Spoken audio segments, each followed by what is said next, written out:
여러분, 가장 가까운 사람이 건네는 따뜻한 호의를 의심해 본 적이 있으신가요?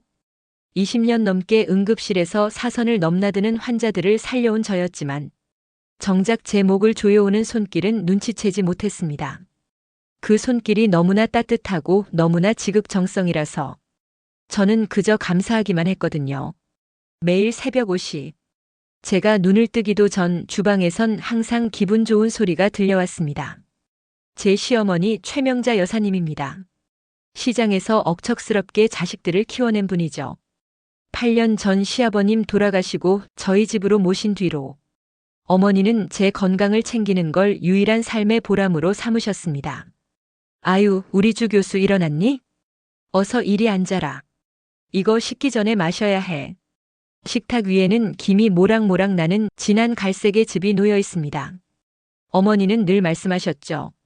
당신 고향 어르신들만 아는 비방으로 달인 보약이라고. 잠 못 자고 당직 서는 며느리에겐 이만한 게 없다고요. 어머니 매번 번거롭게 뭘 이런 걸 다 하세요. 저 요즘 괜찮아요. 괜찮긴 뭐가 괜찮아. 얼굴이 반쪽인데. 자식 살리는 셈치고 어서 마셔 그래야 내가 잠을 자지. 어머니의 눈빛은 참 따뜻했습니다. 저는 그 자애로운 눈빛에 속아 매일 아침 그 쓴 즙을 단숨에 들이켰습니다. 가끔 몸이 무겁고 가슴이 두근거리는 건 그저 나이 탓인 줄 알았습니다. 쉰을 넘긴 의사가 겪는 고질적인 피로라고만 믿었죠. 하지만 그 피로는 제 생명줄인 의사 면허를 위협하기 시작했습니다. 언제부턴가 귀에서 B-하는 이명이 들리더니 눈앞이 핑 돌며 세상이 뒤집히더군요. 무엇보다 무서운 건 제 손이었습니다. 메스를 쥐어야 할 손끝이 미세하게 떨리기 시작한 겁니다. 그날은 교통사고로 들어온 응급 환자의 수술 중이었습니다. 1분 1초가 급한 상황. 메스를 쥔 제 손등 위로 식은땀이 흘렀습니다. 갑자기 심장이 터질 듯이 뛰더니 손끝이 제멋대로 흔들렸습니다. 아, 잠시만 혈압이 좀 떨어졌나 봐. 잠깐만 멈춰봐. 의사 인생 처음 겪는 수치심이자 공포였습니다. 결국 저는 후배에게 메스를 넘기고 수술실을 나와야 했습니다. 복도 벽을 짚고 서서 거칠게 숨을 몰아쉬었죠. 왜 이러지? 내 몸에 무슨 일이 생기는 거지? 남편 준호 씨는 제 손을 꼭 잡으며 다정하게 위로했습니다. 서연아, 당신 너무 무리해서 그래. 어머니가 해주시는 약 거르지 말고 꼭 챙겨 먹어. 어머니가 당신 생각해서 얼마나 공을 들이시는데. 남편의 그 다정한 목소리. 저는 다시 마음을 다잡았습니다. 그래, 가족밖에 없지. 하지만 그날 밤 운명은 저를 아주 우연한 장소로 이끌었습니다. 잠이 오지 않아 물을 마시러 나왔다가 베란다 너머로 어머니의 그림자를 보았습니다. 주위를 살피더니 검은 봉투 하나를 재활용함. 구석 깊숙이 쑤셔넣고 계시더군요. 평소답지 않은 그 조심스러운 몸짓에 저는 저도 모르게 밖으로 나갔습니다. 어머니가 들어가신 걸 확인하고 그 봉투를 꺼냈습니다. 그 안에는 제가 마시던 약의 찌꺼기와 함께 처방전 없이는 구할 수 없는 신부전 환자용 전문 의약품의 빈갑들이 들어있었습니다. 심장이 차갑게 식었습니다. 제 전공 분야입니다. 이건 일반인이 보약에 섞어 쓸 물건이 아니었습니다. 다량으로 오래 복용하면 심박수를 조절 못하게 하고 결국 심정지에 이르게 하는 독이나 다름없는 성분이었습니다. 그때였습니다. 주방 불이 꺼지고 어머니가 방으로 들어가며 누군가와 통화하는 낮은 목소리가 들렸습니다. 준호야, 걱정 마라. 애가 오늘 병원에서 실수까지 했다더라. 이제 거의 다 됐어. 그 아파트 명의만 넘겨받으면 너 하고 싶은 대로 다 하고 살아도 돼. 조금만 더 참아. 어둠 속에서 저는 제 입을 틀어막았습니다. 제가 마신 건 보약이 아니라 남편과 시어머니가 공모해서 끓인 제 장례식 노잣돈이었습니다. 30억이 넘는 이 아파트와 제 사망보험금. 그들은 제 목숨보다 제 명의의 종이 조각을 원했던 겁니다. 눈물이 나오지 않았습니다. 대신 정신이 번쩍 들더군요. 그들은 제가 약 기운에 취해 스스로 무너질 거라 생각했겠죠. 하지만 그들은 잊은 게 하나 있었습니다. 저는 사람을 살리기도 하지만 죽어가는 육체의 고통을 누구보다 정확히 짚어내는 의사라는 사실을요. 시계를 보았습니다. 새벽 1시. 그때 제 휴대폰이 진동했습니다. 남편이었습니다. 그래, 연극을 시작하겠다 이거지. 어디 끝까지 가보자고. 새벽 1시. 가장 깊은 잠에 들어야 할 그 시간에 걸려온 전화 한 통이 제 인생을 송두리째 바꿔놓았습니다. 여러분, 만약 여러분의 남편이 울부짖으며 어머니의 임종을 준비하라고 한다면, 그리고 그 와중에 집문서와 현금을 꼭 챙겨오라고 재촉한다면, 여러분은 어떤 선택을 하시겠습니까? 서연아, 어떻게 엄마가 갑자기 쓰러지셨어. 지금 응급차 타고 S대학 병원으로 가고 있어. 빨리 와야 해. 수술실에서의 실수와 독극물의 충격이 채 가시기도 전이었습니다. 남편 준호 씨의 목소리는 처절했습니다. 당장이라도 무슨 일이 날 것처럼 숨을 헐떡였죠. 하지만 이어지는 말은 제 이성을 차갑게 때렸습니다. 올 때 안방 금고 열어서 집문서랑 현금 다 챙겨와. 엄마가 자꾸 집문서를 찾아 유언이라도 남기시려나 봐. 빨리 안 오면 마지막 얼굴도 못 봐. 어서. 어머니를 살리라는 말보다 재산을 챙기라는 말이 먼저인 아들. 방금 전 베란다에서 들었던 그 소름 끼치는 통화 내용이 머릿속을 스쳤습니다. 이제 거의 다 됐다던 시어머니의 목소리. 하지만 제 몸은 본능적으로 움직였습니다. 20년 차 의사의 습관이었죠. 떨리는 손으로 금고를 열어 집문서와 통장을 가방에 쑤셔 넣었습니다. 엘리베이터를 기다릴 여유도 없었습니다. 비상구 계단을 뛰어내려가 지하 주차장으로 향하던 그때였습니다. 어두운 계단 틈에서 누군가 제 팔을 강하게 낚아챘습니다. 아, 누구세요? 옆집에 사는 김 여사였습니다. 평소 인사 한 번 제대로 나눠본 적 없는 조용하고 마른 체격의 노부인이었죠. 그녀의 눈은 공포에 질린 듯 하면서도 기괴할 만큼 형형하게 빛나고 있었습니다. 그녀가 제 손바닥에 거칠게 찢긴 종이 한 장을 쥐어주었습니다. 가지마. 지금 가면 당신 죽어. 다시 올라가서 문 잠그고 정확히 6시간만 기다려요. 그래야 진실을 볼 수 있어. 내 말 들어, 주 교수. 김 여사는 그 말만 남긴 채 어둠 속으로 사라졌습니다. 제 손바닥에 남은 건 땀에 젖은 쪽지 한 장. 거기엔 비뚤비뚤한 글씨로 이렇게 적혀 있었습니다. 병원으로 가지 마세요. 6시간 뒤에 가야 당신이 삽니다. 공포가 엄습했습니다. 남편은 어머니가 죽어간다고 울부짖고, 옆집 여자는 지금 가면 제가 죽는다고 경고합니다. 차 시동을 걸려던 제 손이 멈췄습니다. 의사로서의 차가운 이성이 고개를 들었죠. 만약 이게 다 함정이라면? 저는 차 안에서 숨을 죽인 채 S대학 병원 응급실에 근무하는 후배에게 전화를 걸었습니다. 지수야, 나 주서연이야. 혹시 지금 방금 들어온 70대 여자 환자 있어? 최명자 씨라고. 우리 시어머니인데. 선배님. 지금 응급실 조용한데요? 최명자라는 성함은 접수 명단에도 없고요. 순간 머릿속에서 폭죽이 터지는 것 같았습니다. 남편은 분명 S대학 병원으로 가는 중이라고 했습니다. 그런데 병원엔 환자가 없습니다. 그렇다면 준호 씨는 지금 어디에 있는 걸까요? 저는 차 라이트를 끄고 운전석에 몸을 숨겼습니다. 그리고 정확히 10분 뒤 주차장 구석에 세워져 있던 남편의 차가 조용히 빠져나가는 것을 목격했습니다. 어머니를 태운 구급차를 따라갔어야 할 남편이 왜 우리 집 주차장에 숨어 있었던 걸까요? 저는 김 여사의 경고대로 다시 집으로 올라갔습니다. 현관문을 걸어 잠그고 거실 불을 끈 채 시계 초침 소리만 들었습니다. 새벽 2시, 3시. 남편에게서 계속 전화가 왔습니다. 받지 않자 문자가 쏟아졌습니다. 왜 안 오냐, 어머니 숨이 넘어간다. 빨리 서류 가지고 와라. 문자의 수위는 점점 높아져 나중에는 저를 저주하는 욕설에 가까워졌습니다. 하지만 그럴수록 제 확신은 단단해졌습니다. 이것은 임종을 지키라는 부름이 아니라 저를 사냥하려는 덫이라는 것을요. 새벽 5시 30분. 창밖이 푸르스름하게 밝아올 무렵 복도 저편에서 익숙한 구두 소리가 들려왔습니다. 남편이었습니다. 그런데 그의 옆에 낯선 젊은 여자의 목소리가 섞여 들려왔습니다. 오빠, 그 여편네 끝까지 안 나타나면 어떡해? 오늘 안에 서류 못 넘기면 우리 다 끝장인 거 알지? 걱정 마, 내가 괜히 약 먹인 줄 알아? 지금쯤 어디 길바닥에서 사고라도 났겠지. 서연이 그 독한 것 제 발로 지옥에 들어오게 돼 있어. 저는 문 뒤에서 숨을 멈췄습니다. 온몸에 피가 거꾸로 솟는 기분이었죠. 남편은 제가 병원으로 달려가다 약 기운에 취해 사고가 나길 기다렸던 겁니다.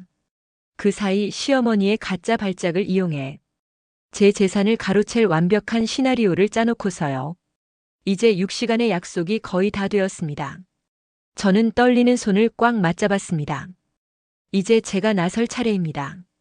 그들이 짜놓은 시나리오에 제가 직접 주인공으로 출연해 줄 시간이죠. 하지만 결말은 그들의 생각과는 전혀 다를 겁니다. 그런데 그때였습니다. 남편이 들어간 집안에서 들려온 짧은 비명. 어머니, 어머니 정신 차리세요. 이건 연기가 아니잖아. 진짜로 숨을 안 쉬어. 사람의 몸을 해부하다 보면 가끔 그런 생각을 합니다. 겉은 이렇게 멀쩡한데 속은 어쩌면 이렇게 썩어 있을까. 하지만 사람의 마음은 그보다 더했습니다. 30년을 함께한 남편의 마음속에 나를 죽여서라도 갖고 싶은 탐욕의 괴물이 살고 있을 줄은 꿈에도 몰랐으니까요. 새벽 2시 남편의 집에서 들려오는 비명과 비 내리는 창밖의 소음을 뒤로한 채 저는 저희 집 남편의 서재로 들어갔습니다. 범죄 현장을 조사하듯 장갑을 끼고 남편이 그토록 소중히 여기던 이중 잠금 서랍을 강제로 열었습니다. 그 안에서 쏟아져 나온 건 제가 알던 박준호라는 남자의 가면이었습니다. 가장 먼저 손에 잡힌 건 수십 장의 사체 독촉장이었습니다. 도박 빚만 15억. 제가 병원에서 밤을 지새우며 환자를 살릴 때 남편은 그 돈을 카지노 바닥에 뿌리고 다니고 있었던 겁니다. 하지만 그건 시작에 불과했습니다. 낡은 다이어리 사이에서 툭 하고 떨어진 사진 한 장. 산부인과 초음파 사진이었습니다. 사진 아래에는 남편의 필체로 이렇게 적혀 있더군요. 우리 복덩이 아빠가 곧 좋은 집에서 살게 해줄게. 좋은 집이라니요. 그가 말한 좋은 집은 제가 피땀 흘려 마련한 강남의 이 30억짜리 아파트였습니다. 저를 치우고 그 자리에 내 연녀와 뱃속의 아이를 안치겠다는 계산이었죠. 배신감에 눈앞이 캄캄해졌지만 저는 무너질 수 없었습니다. 다음은 시어머니의 방이었습니다. 어머니가 매일 새벽 약을 다리던 그 방. 화장대 밑 깊숙한 곳에서 정체 모를 약병과 가루들이 쏟아져 나왔습니다. 저는 가운 주머니에 챙겨온 휴대용 약물 분석 키트를 꺼냈습니다. 결과는 역시나였습니다. 디기탈리스. 신부전 치료제로 쓰이지만 정상인이 장기 복용하면 부정맥과 심정지를 유도하는 치명적인 독. 어머니는 매일 아침 사랑한다는 미소와 함께 제게 사약을 먹이고 있었던 겁니다. 어머니, 어떻게 저한테 이러실 수가 있어요? 제가 어머니를 어떻게 모셨는데. 마지막으로 남편의 태블릿에서 발견된 자동 통화 녹음 파일. 저는 떨리는 손으로 재생 버튼을 눌렀습니다. 스피커 너머로 들려오는 두 사람의 목소리는 제가 평생 알던 그 따뜻한 목소리가 아니었습니다. 엄마, 오늘 밤이야. 서연이 당직 끝나고 오면 약 기운 때문에 정신 못 차릴 거야. 그때 내가 병원으로 오라고 소리치면 서연이는 급하게 차 몰고 나오다. 분명히 사고가 나거나 길바닥에서 쓰러지겠지. 걱정 마라. 내가 양을 평소보다 2배는 늘려놨어. 걔가 의사면 뭐하니? 지 몸 망가지는 줄도 모르는데. 아파트명에 넘어가면 바로 그 여자애 데려와라. 내 손주 낳을 애인데 귀하게 대접해야지. 녹음기를 끄는 제 손이 경련하듯 떨렸습니다. 처절한 분노가 발끝부터 머리끝까지 들끓었습니다. 나를 죽여서 내 집에서 다른 여자와 내 시어머니가 하하호호 웃으며 살겠다고. 인간의 탈을 쓰고 어떻게 이런 모의를 할 수 있을까요? 한국 사회에서 며느리는 그저 재산을 불려다주는 도구에 불과했던 걸까요? 제가 그토록 지키려 했던 가정이 사실은 저를 제물로 바치려던 거대한 재단이었다는 사실에 온몸에 털이 곤두섰습니다. 그때 다시 휴대폰이 울렸습니다. 남편의 문자였습니다. 어머니 진짜 숨이 멎었어. 주서연, 너 의사잖아. 죽어가는 사람 내팽개치고 천벌을 어떻게 받으려고 그래. 당장 와. 천벌이라뇨. 천벌은 지금 제가 아니라 당신들이 받고 있는 겁니다. 어머니가 며느리 먹이려던 그 약을 당신들이 싸우다 쏟아서 어머니 입으로 들어갔나 보죠? 아니면 탐욕이 눈을 가려 본인들이 무슨 짓을 하는지도 몰랐던 걸까요? 저는 가방에 그동안 수집한 모든 증거물을 챙겼습니다. 사체 독촉장, 초음파 사진, 독약 성분 결과지, 그리고 두 사람의 음모가 담긴 녹음기까지. 이제 6시간의 기다림이 끝났습니다. 옆집 김 여사가 왜 저를 막았는지 이제야 알 것 같습니다. 제가 죽음의 문턱을 넘어설 때까지, 진실이 스스로 모습을 드러낼 때까지 시간이 필요했던 겁니다. 저는 거울 앞에 섰습니다. 헝클어진 머리를 정돈하고 가장 차가운 표정으로 입술을 칠했습니다. 그리고 남편에게 답장을 보냈습니다. 지금 갈게. 당신이 그토록 원하는 마지막을 보러. 여러분, 의사가 메스를 드는 건 사람을 살리기 위해서만은 아닙니다. 썩은 환부를 도려내고 다시는 독이 퍼지지 않게 단절하기 위해서이기도 하죠. 이제 제 인생의 가장 잔인하고도 완벽한 수술을 시작하려 합니다. 새벽 7시. 칠흑 같던 어둠이 걷히고 세상이 빛을 찾을 시간입니다. 하지만 어떤 이들에게는 그 빛이 심판의 칼날보다 더 날카롭게 느껴질 겁니다. 옆집 여자가 말한 6시간의 유예가 끝났습니다. 저는 남편이 울부짖으며 기다리던 그 지옥의 문턱, 시댁 거실로 발을 들였습니다. 거실은 아수라장이었습니다. 연극인 줄 알았는데 아니었습니다. 바닥에 쓰러진 시어머니 명자 여사는 얼굴이 하얗게 질린 채 거친 숨을 몰아쉬고 있었고, 남편 준호 씨는 넋이 나간 표정으로 어머니의 가슴을 압박하고 있었죠. 그런데 제 눈에는 가장 먼저 보였습니다.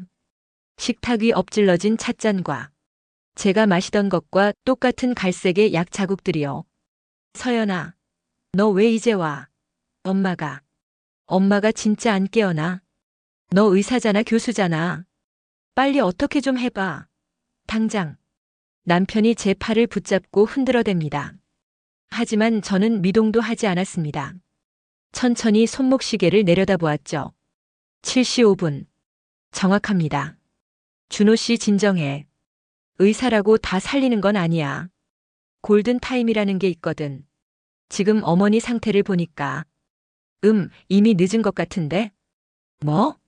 늦다니. 아직 숨 쉬고 있잖아. 심폐소생술이라도 해. 빨리. 저는 남편의 손을 차갑게 뿌리쳤습니다. 그리고 가방에서 서류 뭉치와 태블릿 PC를 꺼내 식탁 위에 하나씩 올려놓았습니다. 마치 환자의 차트를 설명하는 교수처럼 아주 우아하고 정중하게요. 어머니가 왜 이렇게 되셨는지 궁금해? 본인이 직접 달인 그 보약 때문이야. 나 주려고 평소보다 2배나 넣었다던 그 디기탈리스 성분. 당신들 어제 싸우다 컵이 바뀌었나 보지. 아니면 어머니가 성질 급하게 먼저 한 잔 들이켜셨거나. 저는 남편의 눈앞에 도박 빛 독촉장과 내연녀의 초음파 사진을 뿌렸습니다. 남편의 동공이 지진이라도 난 듯 흔들리더군요. 그 찰나의 침묵 속에 저는 태블릿의 재생 버튼을 눌렀습니다. 내가 양을 평소보다 2배는 늘려놨어. 걔가 의사면 뭐하니 있지 몸 망가지는 줄도 모르는데. 거실에 울려 퍼지는 어머니의 목소리. 그 비릿한 탐욕의 증거 앞에서 남편은 무릎을 꿇었습니다. 쓰러진 시어머니의 손가락이 미세하게 떨렸습니다. 본인의 목소리를 들은 걸까요? 아니면 며느리의 차가운 눈빛을 느낀 걸까요? 서연아, 내가 잘못했어. 내가 미쳤었나 봐. 일단 엄마부터 살리자. 응? 살리고 나서 다 말할게. 제발. 살려달라고? 당신들이 짠 시나리오엔 내가 길바닥에서 사고로 죽어 있어야 하잖아. 난 지금 당신들 계획대로 해주는 거야. 의사인 내가 없어서 어머니가 골든타임을 놓치고 돌아가시는 그 완벽한 비극 말이야. 남편이 다시 어머니에게 달려들어 서툴게 가슴을 누릅니다. 하지만 의학적 지식이 없는 그의 손길은 공허할 뿐이었죠. 저는 그 모습을 마치 남의 집 불구경하듯 지켜보았습니다. 20년 동안 사람을 살리기 위해 달려온 제 손이 처음으로 아무것도 하지 않는 정의를 선택한 순간이었습니다. 사람 목숨 가지고 장난치면 안 된다고 의사 선서할 때 배웠어. 그런데 준호 씨, 당신들은 내 목숨뿐만 아니라 내 영혼까지 장난감처럼 다뤘잖아. 30억 아파트? 뱃속의 아이. 당신들이 꿈꾸던 그 화려한 미래는 방금 그 보약 한 잔이랑 같이 쏟아진 거야. 어머니 들리시죠? 제가 해드린 예단, 제가 사드린 보석들. 그거 다 팔아서 어머니 병원비 하라고 할게요. 아드님이 도박으로 다 날려서 남은 게 있을진 모르겠지만요. 시어머니의 눈에서 회한인지 공포인지 모를 눈물 한 방울이 고였습니다. 하지만 저는 닦아주지 않았습니다. 대신 119에 전화를 걸었죠. 아주 침착한 목소리로요. 네, 여기 응급 환자가 있습니다. 약물 중독으로 보이고요. 심정지 온 지는 한참 된 것 같네요. 사이렌 소리가 가까워질수록 남편의 얼굴은 절망으로 일그러졌습니다. 이제 그는 살인 미수범이자 어머니를 죽게 방치한 무능한 아들이 될 겁니다. 제가 건넨 증거들이 그를 법의 심판대로 끌고 가겠죠. 역전된 칼자루는 남편의 가슴을 향해 있었습니다. 저는 미련 없이 가방을 챙겨 그 집을 나왔습니다. 계단을 내려오는데 거짓말처럼 손에 떨림이 멈춰 있더군요. 독이 빠져나간 건 제 몸뿐만이 아니었습니다. 제 인생을 좀먹던 거대한 어둠이 드디어 걷히고 있었습니다. 하지만 이게 끝이 아닙니다. 무너진 가정을 뒤로하고 저는 제가 잃어버렸던 진짜 주서연을 찾으러 가야 하니까요. 여러분, 가장 처절한 복수는 피를 흘리는 게 아닙니다. 그들이 그토록 원했던 것들을 손에 쥐어주지 않은 채 나 혼자 눈부시게 행복해지는 것입니다. 여러분, 폭풍이 지나간 자리에 가장 먼저 찾아오는 게 무엇인지 아십니까? 정적입니다. 그토록 시끄럽고 잔인했던 천둥 소리가 멎고 나면 비로소 내 폐부 깊숙이 드나드는 숨소리가 들리기 시작하죠. 제 인생의 가장 길었던 6시간이 지나고 저는 이제야 비로소 제가 살아있음을 느낍니다. 사건은 제가 예상한 대로 흘러갔습니다. 제가 제출한 녹음 파일과 약물 분석 결과는 그들의 숨통을 조이는 결정적인 증거가 되었죠. 남편 준호 씨는 살인미수와 사기미수 혐의로 구속되었습니다. 법정에서 만난 그는 수척해진 얼굴로 저를 향해 울부짖더군요. 서연아, 내가 죽을 죄를 지었어. 한 번만, 딱 한 번만 용서해주면 안 돼? 나 당신 없으면 죽어. 용서라니요. 그는 끝까지 제가 아닌 자신의 안위만을 걱정하고 있었습니다. 저는 대답 대신 그를 향해 가볍게 목례하고 돌아섰습니다. 용서는 가해자가 요구하는 게 아니라 피해자가 스스로를 위해 내려놓는 권리니까요. 시어머니는 941생으로 목숨은 건지셨지만 뇌 손상으로 인해 평생 마비 상태로 요양병원에 머물게 되셨습니다. 본인이 파놓은 함정에 본인이 빠져버린 참으로 허망한 인과응보였습니다. 저는 가장 먼저 30억 아파트를 내놓았습니다. 그곳의 화려한 조명과 대리석 바닥엔 제가 마셨던 독의 냄새가 배어있는 것만 같았거든요. 짐을 다 정리하고 마지막으로 집을 나오던 길, 저는 옆집 김 여사님을 만났습니다. 작은 꽃다발 하나를 내밀었죠. 여사님 덕분에 살았어요. 그때 그 쪽지가 아니었다면 전 아마 이 세상 사람이 아니었겠죠. 김 여사님은 제 손을 꼭 잡으며 엷은 미소를 지으셨습니다. 그녀의 눈에 고인 눈물이 제 손등에 떨어졌습니다. 나도 예전에 주 교수 같은 일을 겪었거든. 그때 나를 막아준 사람이 아무도 없어서 난 다 잃었었어. 그래서 당신만큼은 꼭 지켜주고 싶었네. 이제 다 잊고 당신 인생 살아. 동병상련. 그 짧은 네 마디가 가슴을 때렸습니다. 한국 사회에서 며느리로 아내로 산다는 건 때로 이렇게 목숨을 건 소리 없는 전쟁터에 서 있는 것과 같다는 걸 우리는 서로의 눈빛만으로도 알고 있었습니다. 저는 대학병원 교수라는 화려한 직함을 내려놓았습니다. 24시간 피냄새와 기계음에 찌들어 살던 응급실을 떠나 지금은 지방 소도시 작은 보건소에서 일하고 있습니다. 아침이면 새소리에 눈을 뜨고 제가 직접 기른 채소로 소박한 식사를 차립니다. 더 이상 누군가 건네는 보약을 의심하지 않아도 되고 누군가의 빚을 갚기 위해 내 몸을 혹사하지 않아도 됩니다. 사람들은 묻습니다. 억울하지 않냐고. 그 좋은 직장과 재산을 왜 다 포기했냐고. 하지만 저는 지금이 제 인생에서 가장 부유한 시간이라고 답합니다. 나를 죽이려던 독을 뱉어내고 나니 비로소 세상의 아름다운 향기가 코끝에 닿기 시작했거든요. 아, 이제야 내 숨소리가 제대로 들리네. 여러분, 혹시 지금 누군가의 기만과 배신 속에 홀로 울고 계신가요? 가족이라는 이름으로 당신의 영혼을 갉아먹는 이들 곁에서 그것이 정이고 숙명이라며 참고 계시지는 않나요? 기억하세요. 당신을 파괴하는 관계는 더 이상 가족이 아닙니다. 독은 빨리 뱉어낼수록 살 확률이 높아집니다. 늦지 않았습니다. 지금 바로 당신의 골든타임을 찾으세요. 당신은 충분히 사랑받을 자격이 있고 오롯이 당신 자신으로 행복해질 권리가 있습니다.